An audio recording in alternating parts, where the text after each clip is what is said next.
Hola, viajero cansado. Bienvenido una vez más a este pequeño refugio nocturno llamado Cronista del Sueño. Me alegra muchísimo tenerte aquí esta noche, en este momento tranquilo, en el que decides acompañarme para viajar a un tiempo que existió incluso antes del tiempo mismo. Antes de que nos sumerjamos por completo en esta historia antigua y luminosa, quiero recordarte algo muy sencillo, pero que ayuda muchísimo a este rincón a seguir creciendo. Si disfrutas de estas narraciones suaves y profundas, te invito a suscribirte al canal. Es completamente gratis, pero para mí significa el mundo. También te agradecería si nos regalas un like a este video. Ayuda a que más soñadores encuentren estas historias. Y por supuesto, me encantaría leerte en los comentarios. Cuéntame desde qué país o ciudad nos escuchas y qué hora es allá donde estás en este momento. Siempre es mágico ver cómo, sin importar las distancias, tantas personas se reúnen aquí bajo la misma calma. Ahora sí, respira hondo, deja que tus hombros se relajen, que la luz tenue de tu habitación suavice las preocupaciones del día, y prepárate para viajar hacia un lugar donde todo lo que conoces aún no existía. Un lugar donde no había montañas, ni ríos, ni siquiera cielo.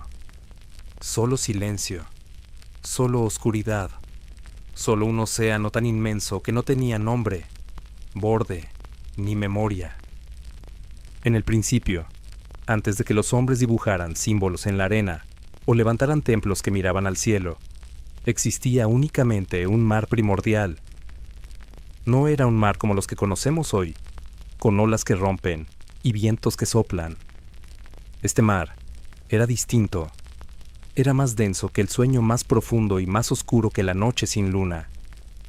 No tenía movimiento, porque no había viento que lo empujara. No tenía luz, porque la luz aún no había sido inventada. Era como si todo el universo durmiera en un suspiro inmóvil. Imagina por un momento ese silencio, no el silencio cotidiano, que siempre guarda un rumor lejano, sino un silencio real, absoluto, uno tan vasto que podría envolverte sin esfuerzo. En ese océano inmóvil, donde nada respiraba, donde nada pensaba, el tiempo tampoco avanzaba. No había amanecer, ni anochecer, porque sin luz no existía el día, y sin día no existía la noche. Era un mundo detenido, como un largo parpadeo cósmico que aún no había decidido despertar. Y entonces ocurrió algo que los antiguos egipcios recordaron durante miles de años. Algo pequeño al inicio, casi imperceptible, como la primera chispa que anuncia el nacimiento de un fuego.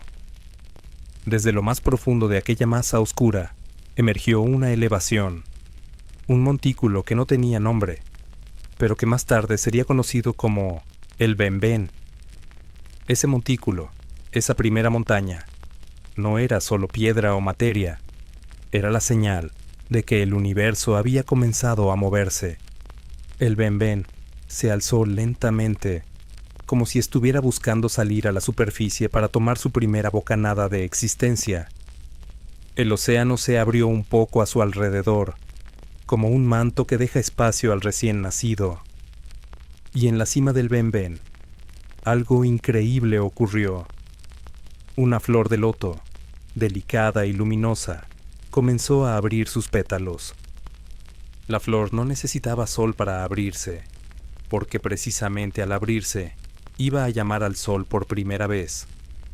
Cada pétalo se desplegó con la suavidad de un amanecer que despierta después de la noche más larga. Y en su interior, sentado como un niño que abre los ojos por primera vez, apareció Ra. No hubo trueno, ni explosión, ni estruendo, nada de eso. El nacimiento de la luz fue silencioso, humilde, casi tímido. La luz simplemente comenzó a existir. Se extendió como un hilo dorado que acariciaba la superficie del océano primordial. Donde antes había sombra, ahora había un brillo cálido, como una lámpara encendida en una habitación oscura. Ra, el primer dios, abrió los ojos y con ese gesto simple, el universo cambió para siempre. Porque cuando uno ve, cuando uno se da cuenta de que existe, algo profundo en el mundo se transforma. La luz salió de él como un suspiro dorado, iluminando el ven-ven, las aguas silenciosas y el vacío que lo rodeaba. Con la luz llegó el movimiento, y con el movimiento llegó el tiempo. El océano comenzó a estremecerse suavemente, como si por fin hubiera recordado cómo respirar. El mundo había despertado. Ra no estuvo solo por mucho tiempo. De su esencia, de su propio aliento divino, surgieron dos fuerzas nuevas. La primera fue Shu, el dios del aire, un soplo suave que recorrió la superficie del mundo. Si Ra era la luz, Shu era la primera brisa del amanecer.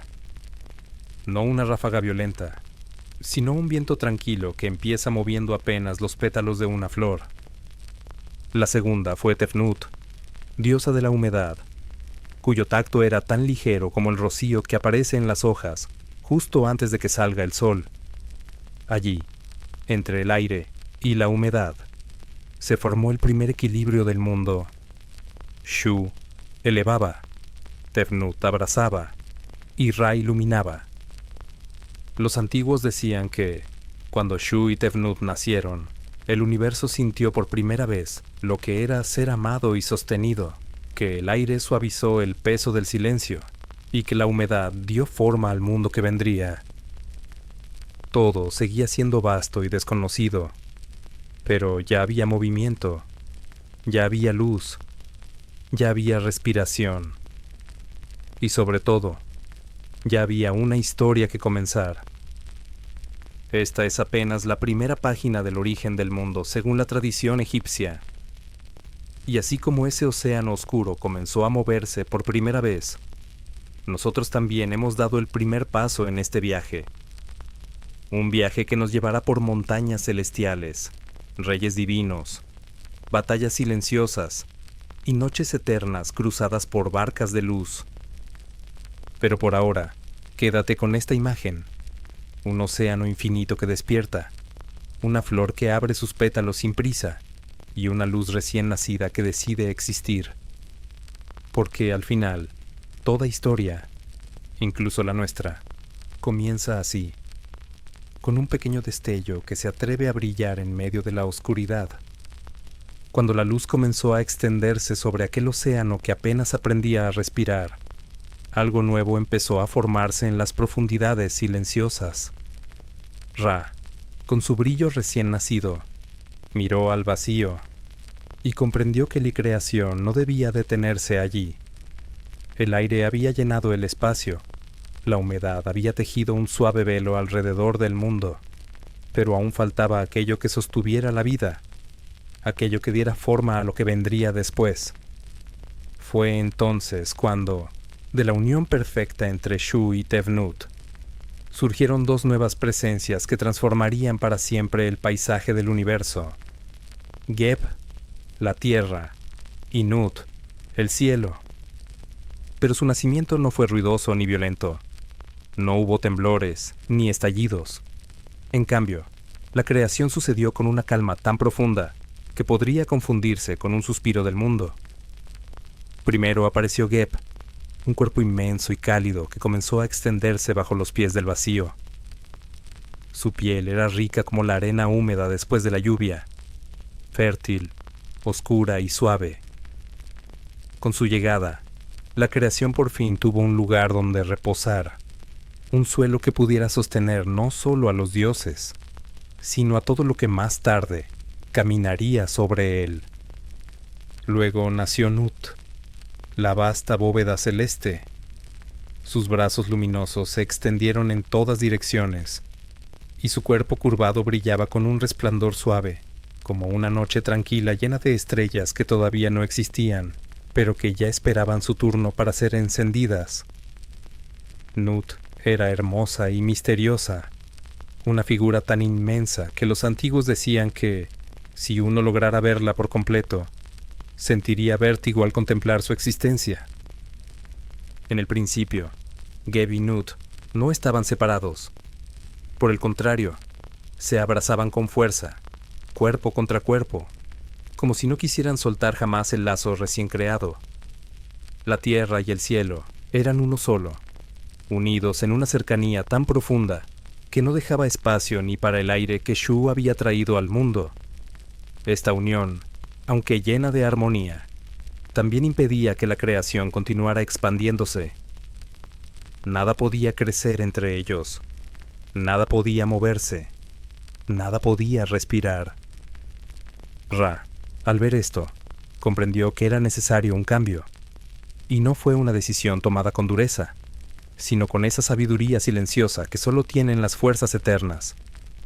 Con un gesto que no fue violento, sino tremendamente delicado, Ra ordenó a Shu que separara a Geb y a Nut, y fue así como, con un esfuerzo lento y solemne, Shu elevó el cuerpo del cielo, sosteniéndolo con sus brazos interminables, mientras la tierra quedaba a sus pies, liberada al fin para extenderse y abrirse al nuevo mundo.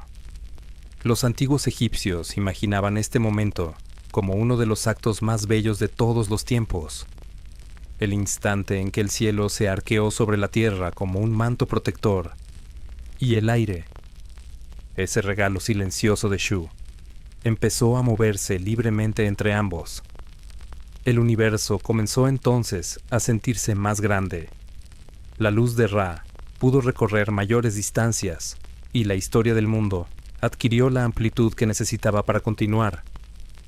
Con la separación del cielo y la tierra, Ra se convirtió en algo más que el primer dios. Se volvió el primer gobernante, el primer faraón, el soberano que marcaba el ritmo del mundo. Con su luz guiaba los ciclos, y con su presencia definía el día. Según las antiguas creencias, fue él quien ordenó que debía existir, dónde y cómo.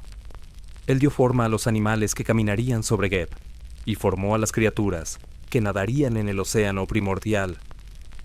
También moldeó a los seres que volarían bajo el cuerpo luminoso de Nut. Y entre todos los regalos que dio al mundo recién creado, hubo uno que sería el corazón mismo de una civilización, el río Nilo. No apareció como un estallido súbito, sino como un hilo de agua que comenzó a deslizarse suavemente por la superficie de Geb. Al principio era delgado, como un susurro líquido que se abría paso tímidamente entre la oscuridad de la tierra, pero poco a poco fue creciendo, retorciéndose como una serpiente brillante, abriéndose en canales, formando orillas y alimentando todo lo que tocaba. Los antiguos decían que el Nilo era un reflejo del cielo sobre la tierra, un recordatorio de que Nut derramaba su cariño en forma de agua para mantener viva a Geb. Cuando el Nilo se extendió por primera vez, la tierra respondió como alguien que despierta después de un largo sueño. Pequeñas manchas verdes comenzaron a aparecer en sus orillas. Plantas diminutas, flores tímidas, hierbas que parecían temerle al viento. No existían los seres humanos todavía, pero si alguien hubiera estado allí para mirar, habría visto un paisaje que parecía cobrar vida por sí mismo, un mundo que se preparaba para recibir algo más grande que plantas y ríos. Ra, en ese momento, observó el universo que había ayudado a despertar y sintió la necesidad de llenar aquel espacio con algo más. Había luz, aire, humedad, cielo, tierra y agua. Todo estaba en orden. Todo tenía su lugar. Todo estaba preparado. Y fue entonces cuando, según los relatos más antiguos, Ra lloró. No de tristeza, sino de una emoción tan profunda que sus lágrimas cayeron sobre la tierra recién formada. Esas lágrimas, al tocar el suelo fértil, se convirtieron en los primeros seres humanos. No eran criaturas poderosas ni dioses, sino seres pequeños comparados con la inmensidad que los rodeaba.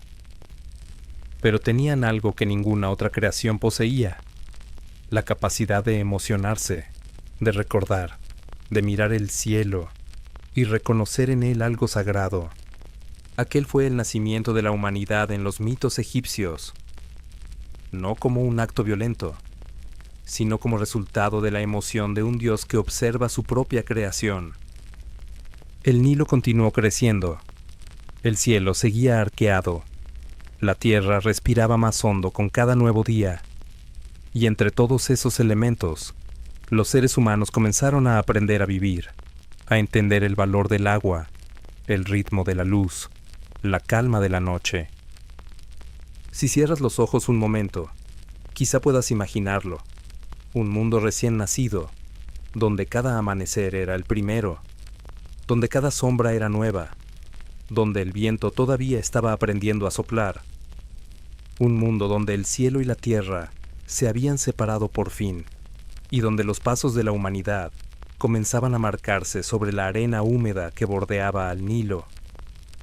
Así dio inicio el verdadero escenario donde se desarrollaría toda la historia de Egipto.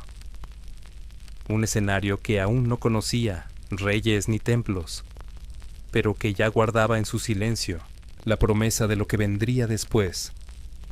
Cuando el cielo y la tierra encontraron por fin su lugar, cuando el aire circuló libremente entre ambos, y el Nilo comenzó a dibujar su largo camino de vida sobre la superficie fértil de Geb, el universo parecía haber alcanzado una calma perfecta. Ra iluminaba cada rincón del mundo con su luz recién nacida. Nut se curvaba sobre todo aquello como una madre que observa a sus hijos dormir, y Geb ofrecía su fuerza silenciosa para sostener el peso de la creación. Parecía que nada podía perturbar esa armonía delicada, ese equilibrio que se movía al ritmo del amanecer y del ocaso, como una respiración profunda y constante. Pero incluso dentro de los ciclos más perfectos, hay momentos en los que una sombra se desliza lentamente, como una duda que nace en el corazón y se esconde en el silencio. Así ocurrió en el mundo antiguo cuando Ra, el primer dios, sintió algo que ningún ser divino había experimentado antes: el temor del paso del tiempo. Ra miró su creación y sintió que algo lo inquietaba. Aunque su luz seguía brillando con la misma claridad que el primer amanecer, un presentimiento comenzó a crecer dentro de él. Los antiguos egipcios decían que Ra podía ver más allá de la claridad del día, que su mirada atravesaba el tiempo como la luz atraviesa la bruma. Y fue justamente esa mirada eterna la que le mostró un camino que no deseaba ver. En su visión, Ra contempló a sus descendientes, a los hijos que nacerían de Geb y de Nut, y a los hijos de esos hijos, generaciones enteras de dioses que se alzarían con fuerza creciente. Y entre esa multitud futura, distinguió un detalle que le heló el alma. Sus propios nietos serían los responsables de poner fin a su reinado. No sería la oscuridad, ni el caos, ni la nada primigenia quienes lo destronarían. Sería su propia familia, su propia sangre. Aquellos que apenas existían como posibilidades en el horizonte del tiempo, serían los que lo harían a un lado para tomar su lugar. La idea no lo abandonó. Esa sensación extraña, desconocida, casi humana, lo acompañaba incluso cuando recorría el cielo en su barca luminosa. Y aunque no quería admitirlo, Ra sintió miedo, porque el miedo, incluso en los dioses, nace cuando comprendemos que algo puede cambiar para siempre. Así que decidió actuar, y lo hizo como lo haría un padre que teme perder a su hijo, no con violencia, sino con una mezcla de desesperación y deseo de mantener el orden. Ordenó entonces que Geb y Nut, la tierra y el cielo, no tuvieran descendencia. Prohibió su unión, decretó que ningún hijo surgiera de ellos, y que esa parte del destino quedara inmóvil. Pero el universo, aun en su estado más perfecto, tiene una forma particular de seguir su curso. Las cosas que deben nacer acaban haciéndolo, incluso cuando todo parece preparado para evitarlo. Geb y Nut se amaban de una manera tan profunda que ni la separación impuesta por Shu, ni la prohibición de Ra, pudieron detener la fuerza que los unía. Cuando Geb y Nut se miraban, aunque estuvieran distantes, el mundo se estremecía levemente, como si recordara que antes habían estado abrazados. Y ese amor silencioso terminó por dar fruto. Una noche, mientras Ra recorría el cielo sin sospechar que su decreto estaba a punto de quebrarse, se escuchó un murmullo profundo proveniente de la tierra. No era un ruido fuerte, sino un susurro que solo los dioses podían percibir. Era la vida abriéndose paso. Primero nació Osiris, el que más tarde sería conocido como el dios del orden, de la civilización y de la resurrección.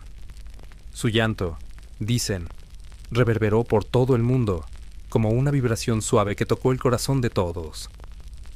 Luego nació Seth, su hermano, cuyos ojos brillaban con el color del desierto y del fuego abrasador. Después de ellos, llegó Isis, la diosa que traería consigo un amor profundo y una fuerza silenciosa. Y finalmente, Neftis, la guardiana de los secretos, nacida en las sombras suaves de la noche. 4 hijos, 4 fuerzas que cambiarían para siempre el destino del mundo. Ra, al descubrir su nacimiento, sintió que su profecía se volvía realidad. Todo aquello que había visto en visión comenzaba a tomar formas, rostros, respiraciones. Su temor se transformó en una certeza amarga. El tiempo había dado un paso que él no había querido permitir. Pero, por más que la profecía lo perturbara, no pudo destruir a esos niños. No porque le faltara poder, sino porque en ellos había algo que ni siquiera él podía apagar, la chispa de lo inevitable. Si Ra había sido el amanecer, sus nietos serían el mediodía y la tarde del mundo. Negarlos era negar el propio curso del universo. Los dejó crecer, y mientras crecían, cada uno empezó a mostrar aquello que lo hacía único. Osiris irradiaba calma y sabiduría, como un río que fluye sin prisa pero que da vida a todo lo que toca. Seth era tempestuoso, inquieto, impredecible como las tormentas del desierto. Isis tenía una mirada que podía sostener cualquier tristeza sin quebrarse, y Neftis parecía moverse entre las sombras con naturalidad, como si perteneciera tanto al día como a la noche. Con el paso del tiempo, las fuerzas de estos nuevos dioses se volvieron demasiado grandes para que Ra pudiera ignorarlas. Y finalmente ocurrió lo inevitable. Osiris, apoyado por la sabiduría de su linaje y por la fuerza de la tierra que lo vio nacer, se convirtió en el nuevo soberano del mundo. Ra no fue destronado con violencia. No hubo golpes ni batallas. Fue un acto más parecido al que ocurre cuando el amanecer le da paso al día, o cuando el día baja la mirada para permitir que llegue la noche. Un ciclo natural, un ritmo eterno. Ra se elevó al cielo con dignidad, aceptando que su papel como Dios creador no era eterno. Pero aunque se retiró, no lo hizo sin una sombra dentro de su corazón. La profecía seguía allí, como un eco suave que lo acompañaba incluso en su barca solar. Sabía que esos nietos, esos hijos del cielo y la tierra, traerían consigo historias tan luminosas como peligrosas. Así, la profecía que sembró la sombra del miedo marcó el inicio de una nueva era. Una era en la que los dioses ya no eran solo luz naciente, sino fuerzas complejas con deseos, celos, amores y destinos entrelazados. Una era donde la armonía empezaría a temblar, donde las decisiones tendrían consecuencias, y donde el universo, al igual que el corazón humano, descubriría que incluso en la divinidad hay fragilidad. Era el comienzo de algo grande, y también el principio de la caída que vendría después. Cuando Osiris tomó el lugar que antes había ocupado Ra, el mundo no tembló, ni se estremeció. No hubo tormentas repentinas, ni señales dramáticas en el cielo. Todo ocurrió con una suavidad que solo los antiguos sabían apreciar. Fue como cuando el día se convierte en tarde. Uno no nota el cambio exacto, pero de pronto la luz es distinta, más cálida, más cercana. Así comenzó el tiempo de Osiris, un tiempo que marcó el inicio de algo profundamente humano, la civilización. Osiris no era un dios de estruendos ni de violencia. Su naturaleza era serena, casi introspectiva. Tenía una manera de mirar el mundo que parecía notar la fragilidad de las cosas, la necesidad de orden, de estructura, de calma. Quizá por eso los antiguos decían que fue él quien enseñó a los hombres a vivir, no solo a existir, porque antes de Osiris, la humanidad caminaba por la tierra sin rumbo fijo, como pequeños brotes que aparecían sin saber hacia dónde crecer. Dijeron que fue Osiris quien mostró a los seres humanos cómo trazar los primeros surcos en la tierra húmeda junto al Nilo. Imagina esas primeras manos, temblorosas, sosteniendo herramientas rudimentarias. La tierra, por primera vez arada, abrió un aroma profundo, un olor a vida nueva que ascendió como una plegaria.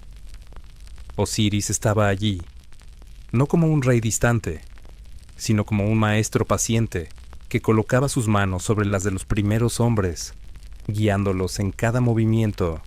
Bajo su mirada, la tierra dejó de ser un misterio para convertirse en un compañero silencioso. Fueron esos primeros surcos los que dieron origen a la agricultura. Los campos, antes salvajes, comenzaron a organizarse en patrones. Las semillas se hundieron en la tierra como promesas pequeñas, esperando la estación adecuada para despertar. Y cuando las primeras cosechas emergieron, los hombres miraron a Osiris con asombro, como si hubieran presenciado un milagro.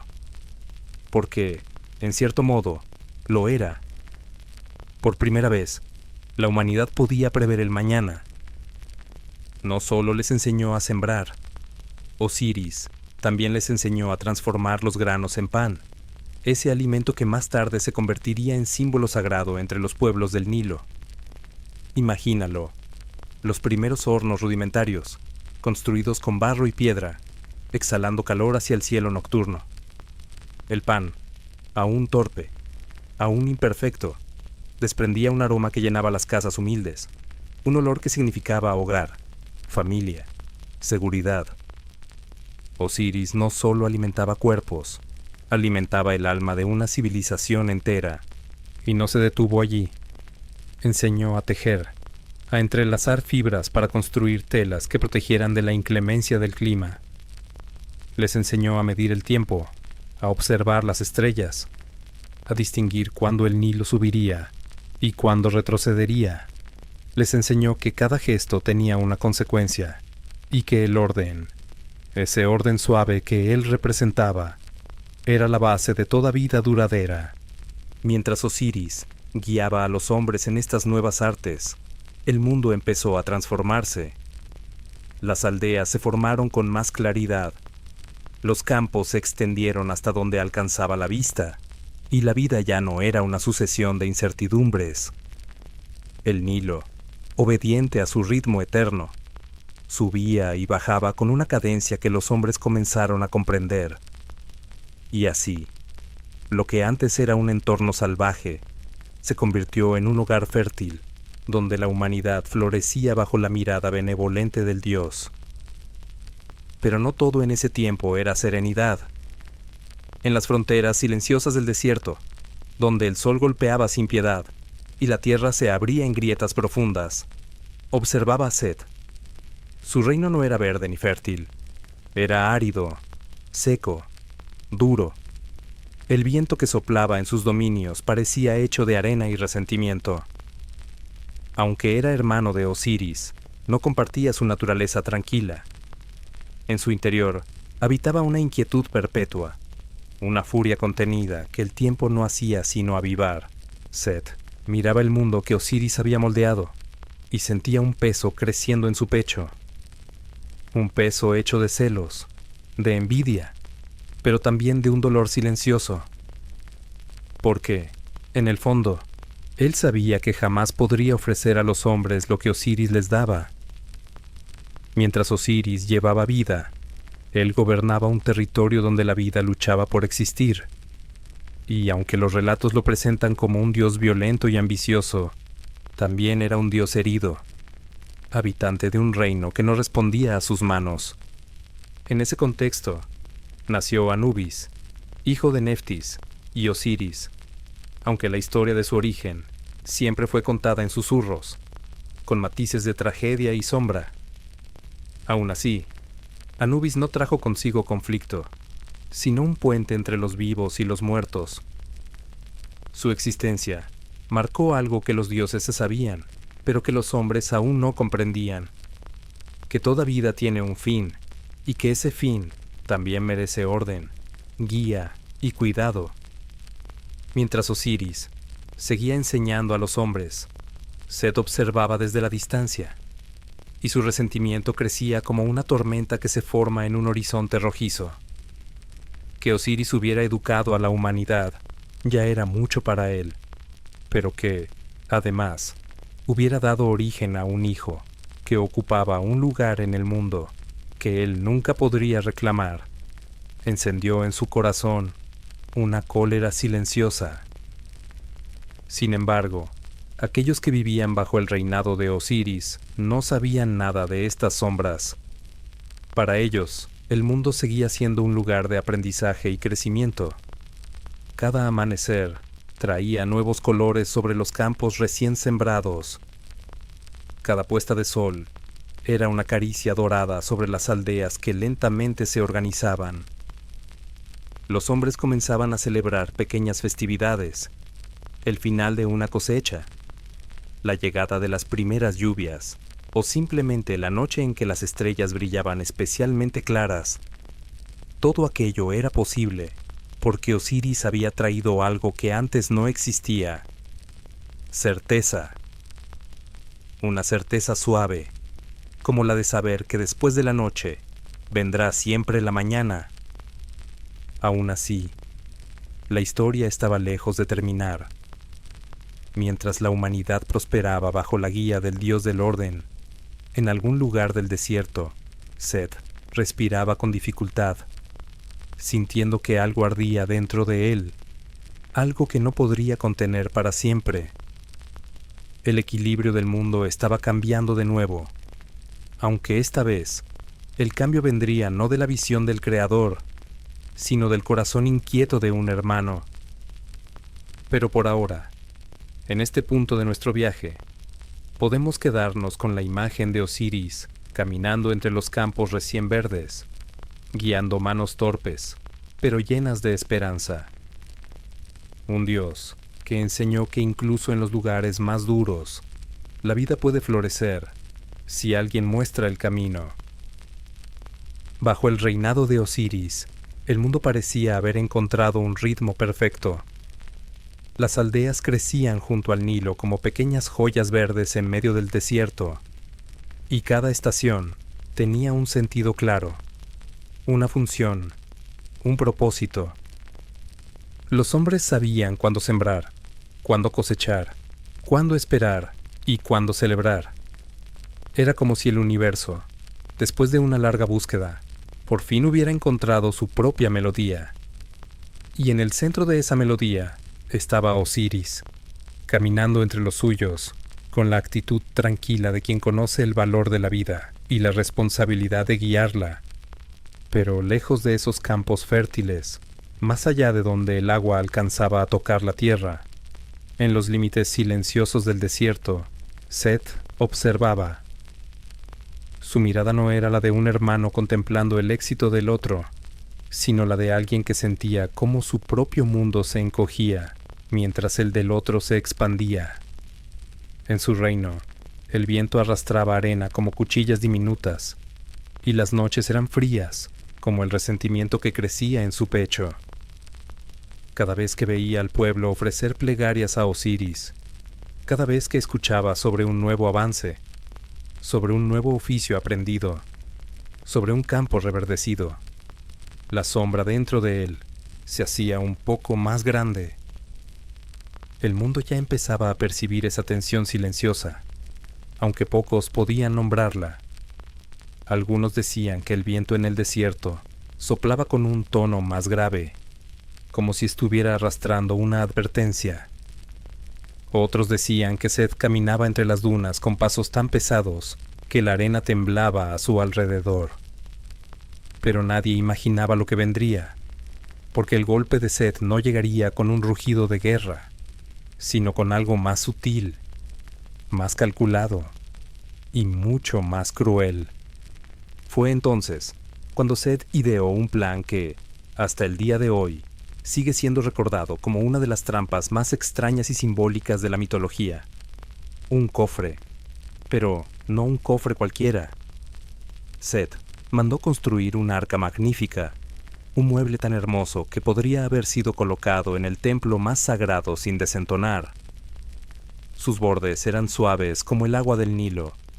Sus adornos estaban tallados con una precisión casi imposible y su forma era perfecta. No perfecta para cualquiera, sino perfecta para una sola persona: Osiris. Esa fue la clave de la trampa. No un arma, no una amenaza directa, sino un objeto bello, una invitación disfrazada, un regalo imposible de rechazar. Seth organizó un gran banquete en honor a su hermano, un evento lleno de música suave, de copas elevadas, de risas que ocultaban tensiones invisibles. Los invitados acudieron sin sospechar nada, aunque algunos sintieron que el aire tenía un sabor extraño, como si la fiesta fuera demasiado brillante, demasiado estructurada, demasiado perfecta. En el centro del salón, Seth presentó el cofre. Lo mostró con orgullo, como si se tratara de una obra maestra digna de todos los dioses, y con un gesto de aparente generosidad, anunció que lo regalaría a aquel que pudiera encajar en él a la perfección. Los invitados rieron con curiosidad. Probaron recostarse dentro, uno tras otro, sin éxito. Algunos quedaban cortos, otros largos, otros demasiado anchos. Era un juego inocente, una distracción más para animar la noche. Pero entonces Osiris, sin malicia en el corazón, sin sospecha alguna, decidió intentarlo. Y en cuanto se acomodó dentro del cofre, porque era efectivamente de su tamaño exacto, el ambiente cambió. El aire pareció volverse más pesado, más espeso. Una sombra invisible recorrió la habitación como un susurro helado.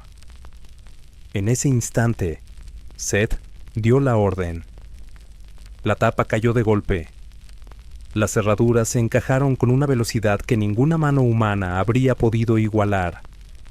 El sonido del cierre metálico resonó como un trueno dentro del silencio repentino del salón. Los invitados se quedaron paralizados, incapaces de comprender lo que acababa de ocurrir. Seth, con una mirada que era mitad triunfo y mitad furia acumulada, ordenó que el cofre fuera sellado por completo. No hubo gritos, no hubo lucha. Osiris quedó atrapado en un silencio tan profundo como el océano primordial del que había nacido la creación. Y mientras la confusión sacudía la reunión, Seth hizo lo impensable. Con la ayuda de sus seguidores, tomó el cofre y lo arrojó al Nilo. La corriente lo recibió sin resistencia, como si el río hubiera estado esperando ese momento. Las aguas se cerraron sobre él, y el cofre empezó a flotar, arrastrado por una corriente que brillaba bajo el cielo oscuro. Fue un instante extraño. La figura del arca alejándose, balanceándose suavemente sobre las aguas, como si fuera una barca funeraria que regresaba a sus orígenes. Isis, al enterarse del destino de su amado, se derrumbó. Los antiguos decían que su llanto fue tan profundo que sus lágrimas se mezclaron con el Nilo y lo desbordaron, dando origen a las grandes inundaciones que tanto nutrían la tierra. Era el dolor convertido en vida, la tristeza derramada que fertilizaba los campos. Cada gota era un lamento, pero también una bendición involuntaria. Desesperada, Isis comenzó la búsqueda del cofre. Caminó por el borde del río, recorrió pueblos y desiertos, preguntó a pescadores y pastores. Su tristeza era tan visible que incluso el viento, decían, cambiaba de dirección para no golpearla con demasiada fuerza. Finalmente, tras un largo peregrinar, encontró el arca escondida entre juncos, atrapada en un rincón tranquilo del río. Pero la historia no terminó allí.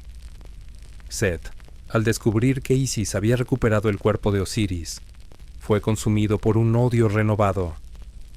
En un acto de brutalidad simbólica, tomó el cuerpo de su hermano, lo desmembró en 42 partes y las dispersó por todo Egipto. Los antiguos siempre contaron este momento con extremo cuidado, no como un acto sangriento, sino como una metáfora. La destrucción de un cuerpo convertido en la fragmentación de una memoria. El mundo, dicen, dejó de sentirse completo. Pero Isis no se rindió. Con la ayuda de Anubis, buscó cada fragmento. Cada pedazo encontrado era tratado como un tesoro sagrado. Finalmente, cuando todas las partes estuvieron reunidas, Anubis llevó a cabo el primer ritual de momificación. Fue un proceso lento, respetuoso, casi amoroso. Las vendas se colocaron una por una, como si cada movimiento fuera una caricia destinada a devolverle dignidad al rey caído. Y aunque lograron devolverle la vida, Osiris no volvió al mundo de los vivos. En cambio, descendió a un reino distinto, profundo y silencioso, el mundo de los muertos. Allí se convirtió en su gobernante, en el juez eterno, en el guardián de la vida después de la vida. La noche había engullido al rey, pero no lo había apagado, solo lo había llevado a otro lugar. Cuando Osiris descendió al mundo silencioso de los muertos, y su reinado en la tierra llegó a su fin, la creación pareció contener la respiración. Era como si el universo entero hubiera sentido el golpe de un corazón que se detiene de repente, dejando tras sí un eco que tarda en desvanecerse.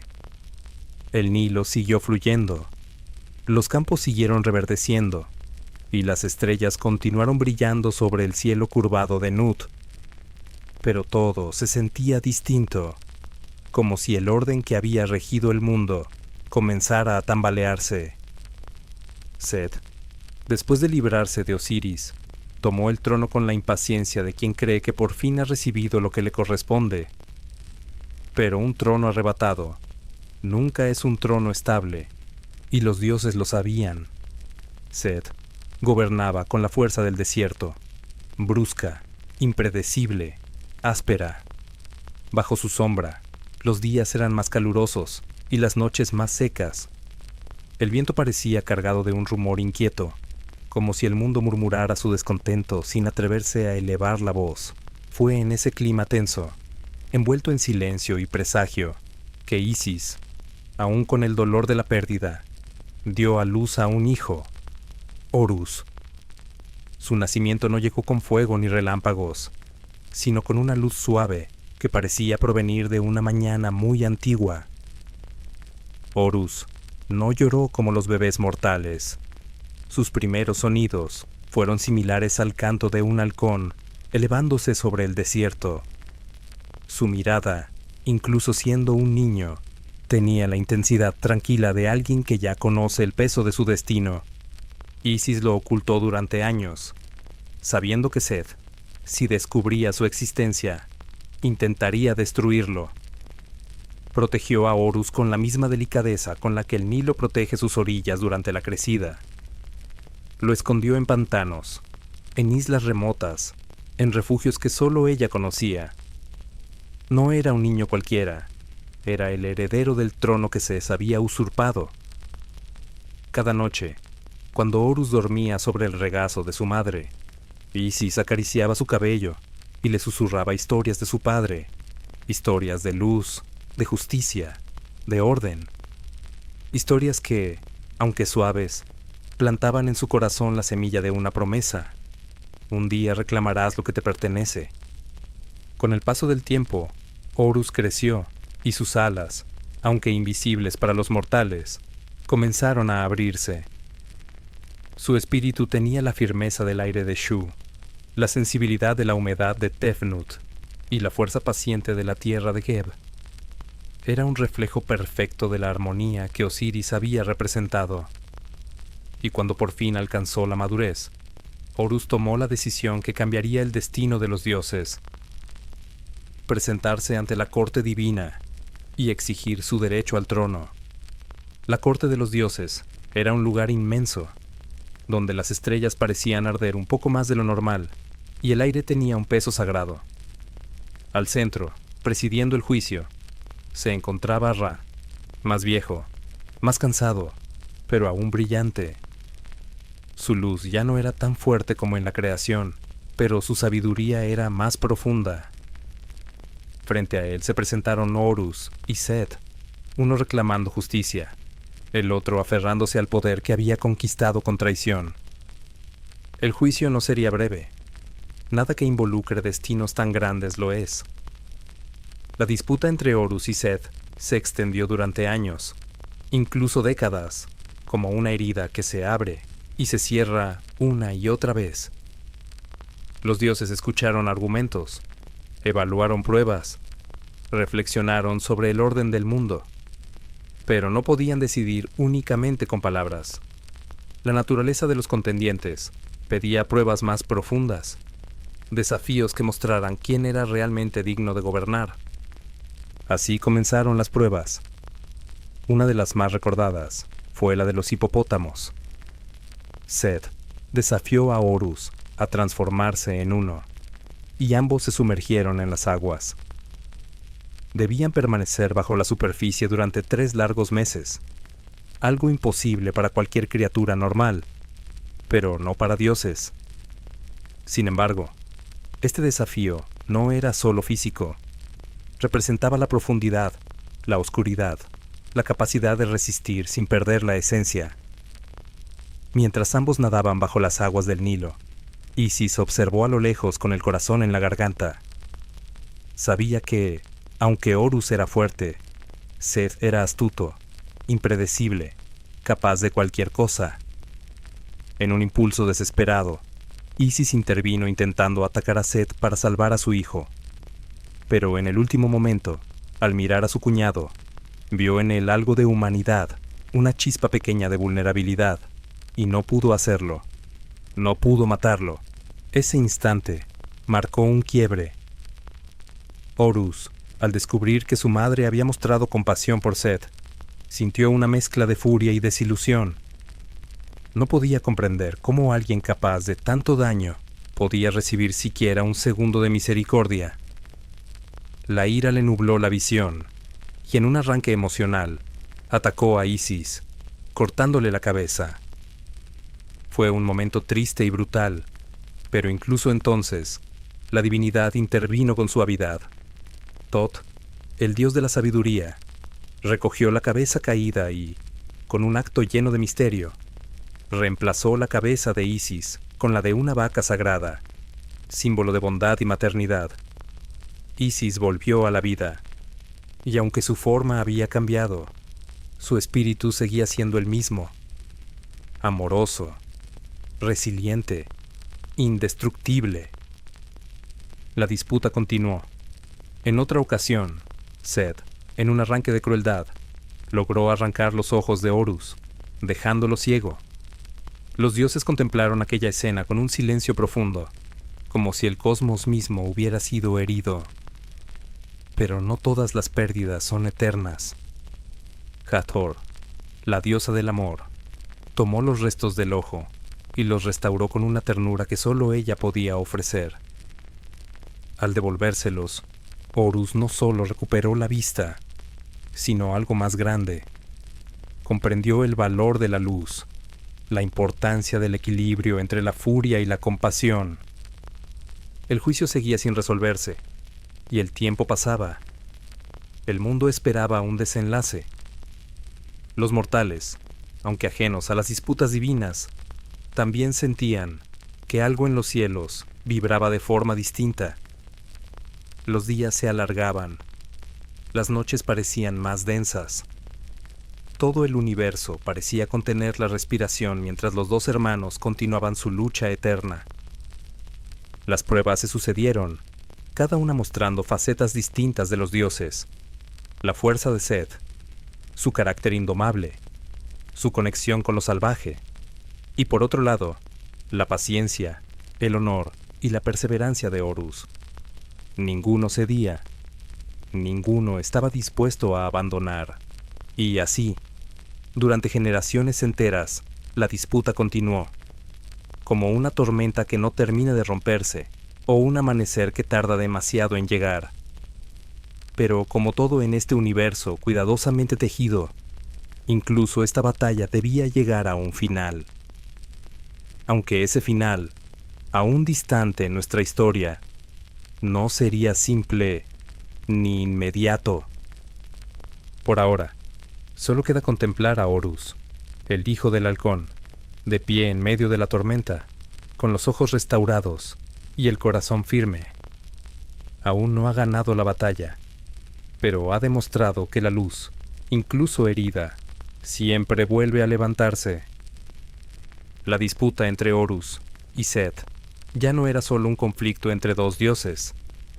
Se había convertido en un pulso que resonaba en todo el universo.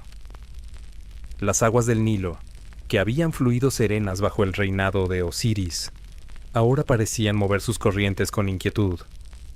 El cielo, antes tan claro, a veces adquiría un color diferente, como si Nut observase el conflicto con un pesar silencioso. Incluso la tierra, Geb, parecía endurecerse en algunas regiones, como si la tensión hubiera alcanzado su corazón. Los mortales, aunque no comprendían las razones de estos cambios, lo percibían. Sentían que algo grande, algo que se desarrollaba muy por encima de ellos, afectaba poco a poco su vida diaria. Había días en los que el sol parecía demorarse en aparecer, como si dudara en iniciar el amanecer, y noches en las que el viento del desierto traía un rumor lejano, un roce casi imperceptible, como si relataran historias que solo los dioses podían escuchar. La corte divina continuaba evaluando pruebas y debates, pero el juicio parecía interminable. Los dioses, inmortales y pacientes, podían permitirse decisiones tomadas a lo largo de décadas.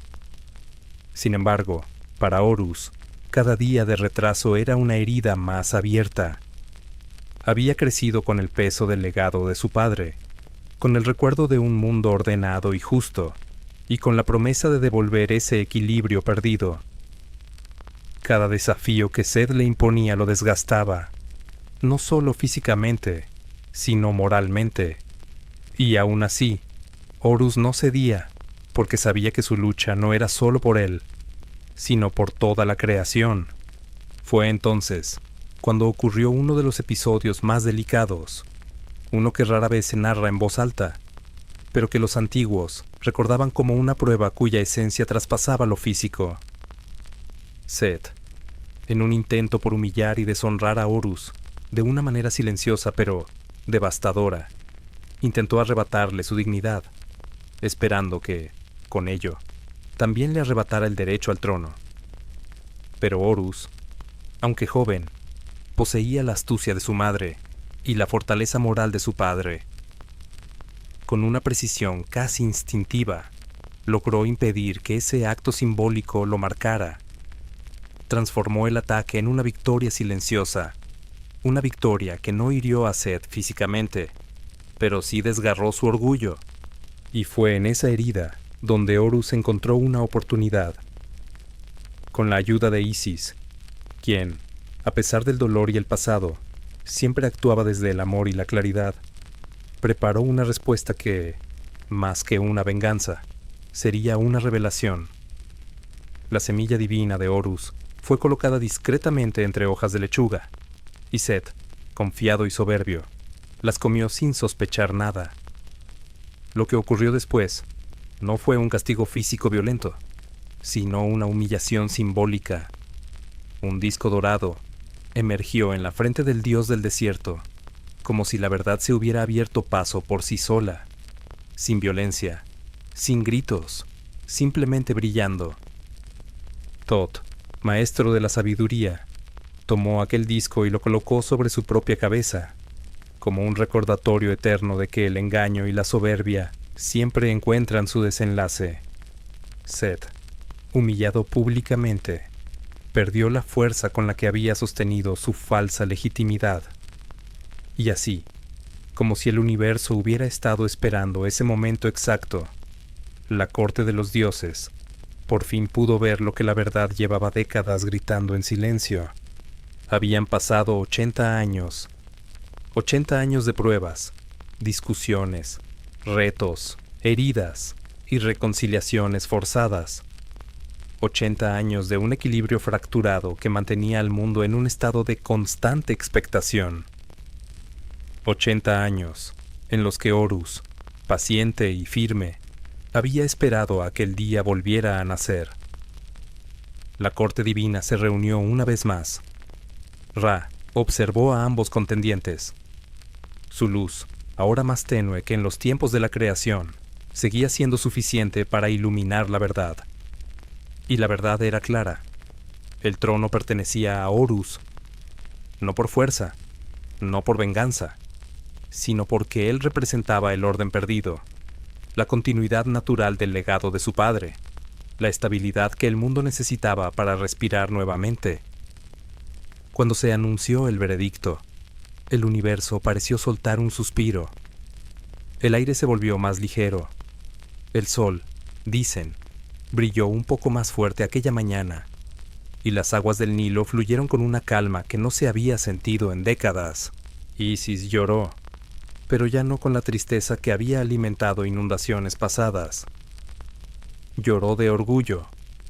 Lloró por el hijo que había protegido desde las sombras, por el joven dios que había superado pruebas imposibles y que ahora ocupaba el lugar que siempre le había correspondido. Lloró porque el ciclo se cerraba, pero también porque uno nuevo estaba a punto de comenzar. Set, por su parte, recibió un destino que sorprendió a muchos. No fue desterrado ni destruido. En cambio, fue enviado a viajar junto a Ra, en la barca solar.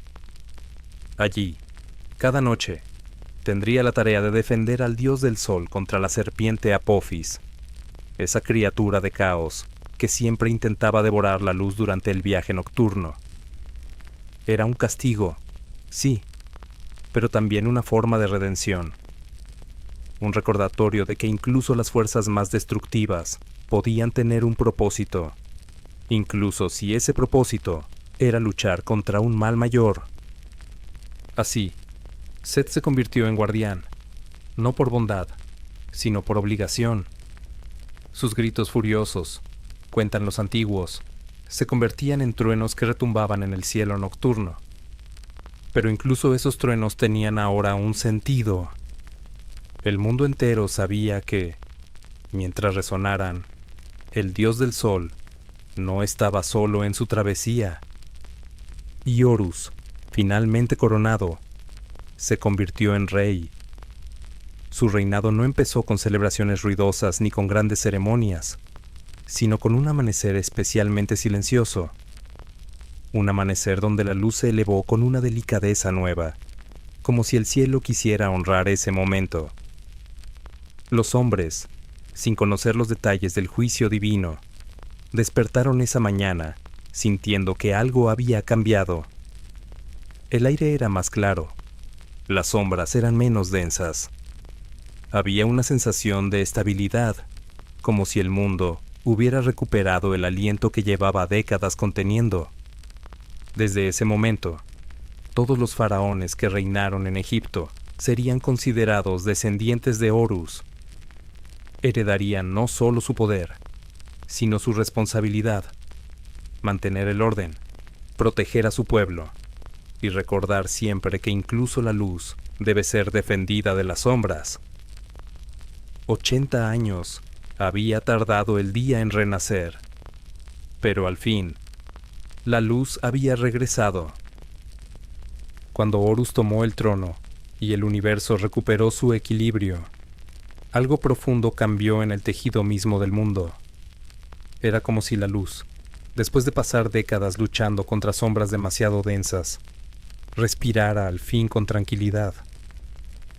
Pero aunque Horus reinó sobre la tierra, el cielo seguía perteneciendo a Ra, el viejo dios, cuyo brillo ya no era tan poderoso como en los primeros días, pero cuya presencia seguía sosteniendo la estructura del cosmos. Y así, mientras Horus gobernaba entre los hombres, Ra emprendía cada día su viaje eterno sobre la barca solar, una travesía que no conocía descanso ni tregua. El viaje comenzaba en el amanecer, cuando el sol apenas rozaba el horizonte.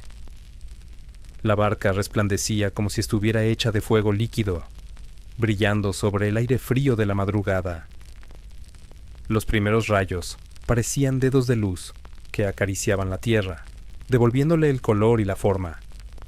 Los antiguos egipcios decían que ese momento, ese instante en que el día despierta, era una pequeña victoria diaria contra el caos primordial, porque, aunque pocos lo sabían, la barca solar no era un simple vehículo divino.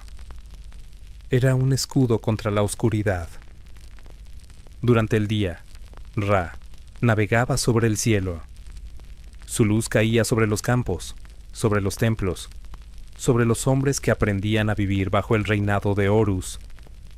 Pero cuando el sol descendía y la tarde se convertía en noche, la barca no desaparecía. En lugar de eso, se hundía en el mundo inferior, en un reino donde el tiempo se volvía espeso y la oscuridad tenía formas que los mortales jamás podrían imaginar. Allí, en las profundidades del Duat, la barca avanzaba lentamente entre sombras densas, cruzando 12 regiones, 12 puertas, cada una más oscura que la anterior. Y en ese recorrido, Ra nunca estaba solo.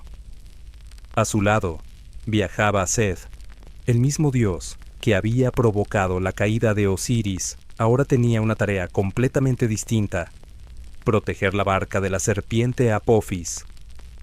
Apophis, la encarnación del caos puro, esperaba cada noche el paso de la barca. Su intención era siempre la misma: devorar la luz, apagar el amanecer, romper el ciclo del mundo. Dicen que la serpiente era tan grande que su cuerpo podía rodear la barca entera, como si fuera una pequeña pieza de madera atrapada entre sus fauces. Cada noche, Ra y Set enfrentaban ese ataque. Uno con la luz que aún conservaba, el otro con la furia que llevaba en su interior desde el principio de los tiempos. Y así, un dios que había sido símbolo de destrucción se convirtió, irónicamente, en escudo contra un mal mayor. Cada rugido de Set en la barca se escuchaba en el cielo nocturno, como un trueno que viajaba desde el inframundo hasta el mundo de los vivos. Y cada amanecer era prueba de que, al menos por una noche más, la luz había triunfado. Mientras estas batallas se libraban en lo invisible, el mundo de los hombres seguía su curso. El reinado de Horus trajo estabilidad, leyes más claras y una sensación de continuidad que permitía a los mortales construir sus vidas con esperanza. Pero no todos los dioses participaban en guerras o juicios. Algunos velaban desde las sombras, cuidando aspectos pequeños, pero esenciales de la vida. Entre ellos estaba Anubis, el guardián de los muertos, caminando en silencio por los caminos entre la vida y la eternidad.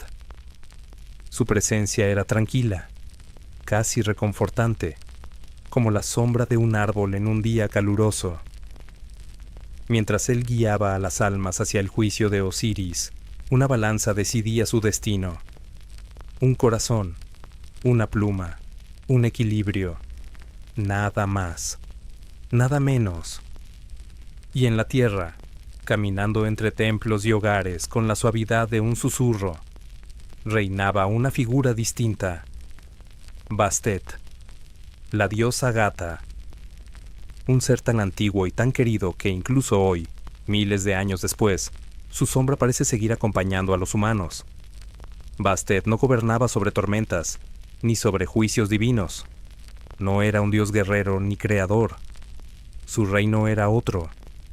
La protección silenciosa, la dulzura cálida, la mirada vigilante que nunca se cansa. Los gatos, considerados sagrados, caminaban entre las casas egipcias como pequeños guardianes. Los hombres los respetaban no solo por su habilidad para proteger los graneros, sino por algo más sutil, una presencia misteriosa, casi sobrenatural. Decían que los gatos podían ver lo que los humanos no veían, que sus ojos atrapaban fragmentos de luz nocturna, restos del brillo de Ra, que todavía flotaban en el aire, que cada movimiento suyo era al mismo tiempo terrenal y divino. Muchos creían que, cuando un gato miraba fijamente hacia la puerta o hacia un rincón vacío, no estaba mirando la nada, sino observando aquello que los hombres no podían ver. Algo pequeño, un hilo de energía, una sombra que se mueve con el viento. Decían también que cada gato guardaba un pedazo de Bastet en su interior, un pequeño fuego protector que nunca se apagaba. Cuando un gato moría, era llorado como un miembro de la familia. Era envuelto en telas finas, acompañado con ofrendas, y finalmente momificado con el mismo respeto con el que se trataban a los nobles. Incluso existían cementerios dedicados exclusivamente a ellos, verdaderas ciudades gatunas, donde miles de pequeños guardianes reposaban en silencio. Y mientras la humanidad dormía bajo el amparo de Bastet, los dioses de la luz y la oscuridad seguían luchando cada noche en la barca solar. El ciclo era eterno. La luz nacía, la luz moría y volvía a nacer. Los egipcios vivieron siglos bajo este entendimiento, que la vida es un vaivén entre luz y sombra, entre orden y caos, entre nacimiento y renacimiento. Sabían que no hay día sin noche, ni noche sin día, que incluso los dioses más brillantes envejecen, y que incluso los más violentos pueden cambiar de propósito. Y quizá por eso sus historias resuenan todavía hoy, porque, más allá de lo divino, hablan de algo profundamente humano, la búsqueda eterna del equilibrio. Incluso ahora, cuando miramos a un gato que observa la oscuridad de una habitación, o cuando escuchamos el viento nocturno como si alguien respirara desde el otro lado del cielo, algo dentro de nosotros recuerda estas historias. Tal vez porque, aunque los templos se hayan derrumbado y las arenas hayan cubierto los caminos antiguos, algo permanece, un eco suave, un susurro, una presencia, como si los dioses del Nilo aún viajaran cada noche por el cielo y los gatos, con su mirada tranquila y silenciosa, siguieran vigilándonos, esperando que alguien recuerde quiénes fueron y qué representaron. Y en ese silencio nocturno, cuando el mundo parece detenerse, uno puede sentirlo. La barca solar avanzando en la oscuridad, los guardianes luchando más allá de lo visible, y en algún rincón de la casa, un gato que observa, paciente, inmóvil, eterno.